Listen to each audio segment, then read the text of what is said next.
Hey guys, it's Sean O'Connell, the managing director here at CinemaBlend, and we have a brand new Batman. Robert Pattinson has been cast in Matt Reeves' new Batman film, and naturally people online are pretty angry. But I'm here to tell you it doesn't matter who's been cast as Batman, and I have huge reasons why. Before I get into it, go down, hit subscribe, turn on your notifications, and every time we post a new video like this on CinemaBlend's YouTube page, you guys will be alerted to it. So it came down to either Robert Pattinson or Nicholas Hoult as a new Batman, and Matt Reeves decided to go with the former Twilight star. This has been confirmed by WB, and Matt Reeves put a tweet up online about Robert Pattinson with 3 bats over his head. Very cute. People who only know Robert Pattinson from the Twilight films are up in arms because they don't think that he is necessarily going to bring the right gravitas and somber mood that you need to play Batman, although you only see the chin through the cowl, but of course there's the Bruce Wayne side of what that role entails. However, that means that you have not paid attention to all of the amazing films that Robert Pattinson has done since Twilight,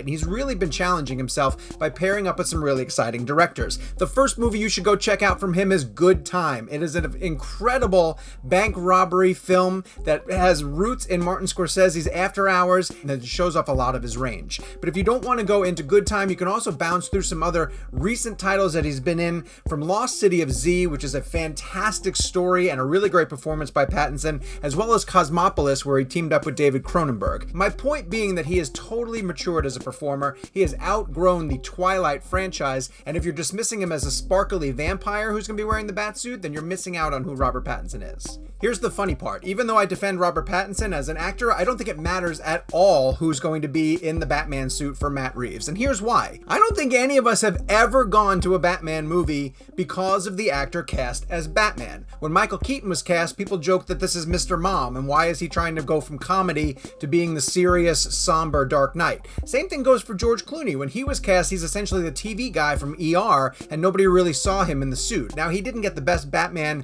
franchise, obviously, when he inherited it from Val Kilmer, but people still knocked that casting choice. Christian Bale was celebrated because he's a fantastic actor, but people thought he was wasting his time in a superhero property. But each of those movies, I would argue, were completely overshadowed by who was cast as the villain opposite the Batman person cast in the lead. It was Jack Nicholson as the Joker. Even when you got to Batman Returns, people were way more excited to see Michelle Pfeiffer as Catwoman and what Danny DeVito was going to bring to the Penguin. By the time you get to the Joel Schumacher Batman, it didn't matter that it was Kilmer or Clooney. Everybody was talking about Jim Carrey's Riddler or Arnold Schwarzenegger's Mr. Freeze. The only movie where you can almost argue that the villain didn't matter quite as much was Batman Begins, but I don't think anybody went to that movie because Christian Bale happened to be wearing the suit. They wanted to see what Christopher Nolan was going to do with a Batman franchise, and then immediately Christian Bale was overshadowed by the casting of Heath Ledger as the Joker, and all the talk coming out of Dark Knight Rises is how Tom Hardy was as Bane. There have been rumors online that in this new Batman movie, the Dark Knight might actually face multiple villains. There have been talk about a Riddler, a new Penguin, maybe a Catwoman, and all of that is super exciting. Even if you're not interested in the Batman villains, I would argue that the discussion of each of the different Batman movies focuses on who the directors were. We talk about Joel Schumacher's 2 Batman atrocities. We talk about how great Tim Burton was in launching the franchise, and of course Nolan sucks up